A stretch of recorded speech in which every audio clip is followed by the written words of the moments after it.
Voici la Grèce antique, il y a quelques centaines d'années avant notre ère. Quels sont les éléments caractéristiques de cette terre, où la vie des hommes et la mythologie s'entremêlent chaque jour?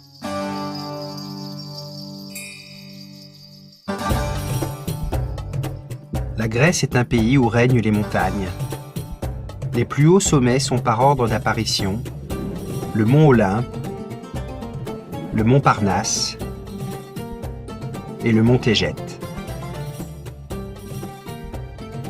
Ces montagnes, couvertes par des forêts d'arbustes, délimitent de petites plaines fermées, souvent proches de la mer, dont chacune a été le centre d'un État grec.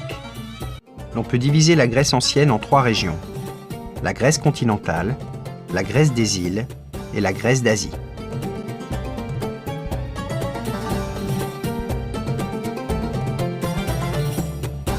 En Grèce ancienne, l'agriculture est peu développée.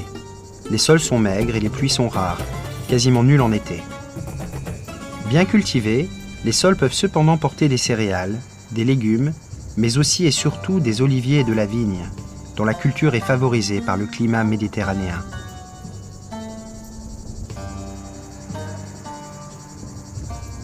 Enfin, l'élevage reste limité.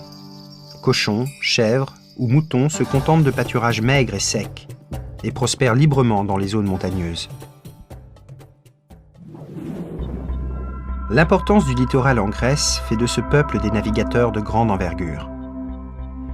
Les rivalités entre les nombreuses cités grecques, la recherche de nouveaux horizons, de nouvelles terres ou de nouveaux débouchés commerciaux poussent les Grecs à prendre la mer et à entreprendre de nombreux voyages dans toute la Méditerranée.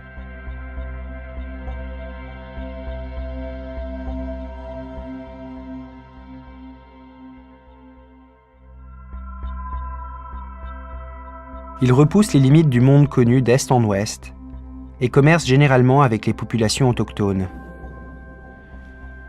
Dès lors, ils fondent des comptoirs commerciaux, puis des colonies, qui, tout comme les cités-mères, sont constituées en véritables États autonomes, ayant leurs propres lois, leurs propres politiques et leurs magistrats.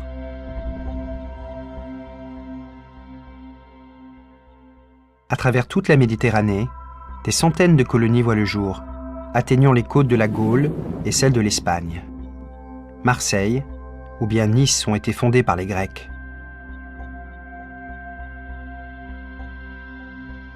Au cours des siècles, les échanges se multiplient entre Grecs et barbares, c'est-à-dire tous ceux qui ne sont pas grecs.